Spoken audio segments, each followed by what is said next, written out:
You've probably already heard about this new Minecraft client, Feather Client, that is floating around.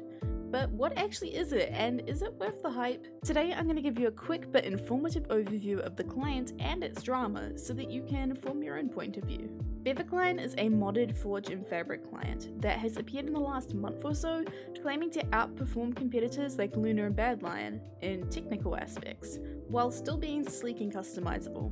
It's the customizability in particular that has people excited. The ability to add and remove mods at ease within the launcher across multiple versions of Minecraft at once.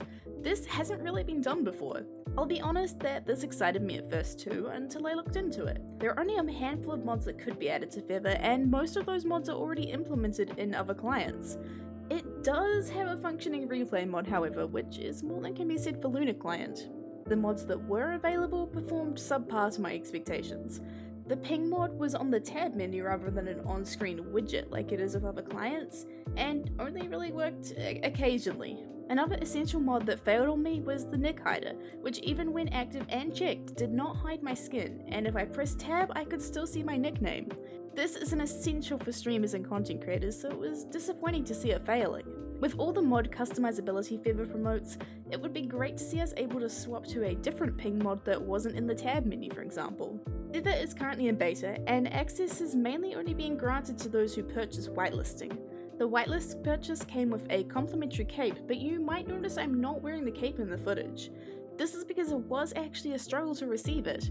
After opening a ticket in the Discord, later emailing and reaching out for support again, the cape did eventually appear in my account. I have never had this issue with purchasing cosmetics on clients before, but this could be yet another beta issue. In terms of the technical aspects, I didn't notice anything particularly exciting. I was averaging similar if not marginally lower FPS on Feather than using the same settings on Luna. But this is hard to measure accurately, so I'll give it some slack. Some people claim they took increased knockback when using Feather, but it's not something I experienced, and it doesn't make sense to me that a mainly cosmetic client could actually do that. In the history of Minecraft clients, Luna and Badlion have not been the only to exist. Early 2019, PvP Lounge launched. And while it had initial success with people purchasing a beta whitelisting like with Feather, the hype died very quickly when people realized it wasn't anything game-changing. It takes very little digging to discover Feather is a project of the same creators of PvP Lounge, Digital Ingot Inc. In fact, it's blatant enough that it's all over PvP Lounge's official Twitter account. This is cause for concern that Feather is just another cash grab that will have its hype die the same way PvP Lounge did. While we're on the topic of cash grabs, we need to talk about the pay-to-be whitelisted situation. A lot of mod devs are irritated with Feather at the moment for implementing their mods into the client and then charging people for access.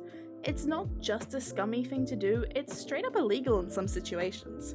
I'm not qualified to talk on this, but it's certainly something to keep in mind when there is discussion of Feather potentially having stolen code from other clients too. Overall, I see what it was trying to do, but in my opinion, it's just not unique enough to be a client that overtakes Luna and Badlion like people are rumoring. I reckon that the client will last as long as it has partners with content creators, like they are currently planning. But I don't think it has enough to overtake clients which people have invested time and money in cosmetics etc. into already.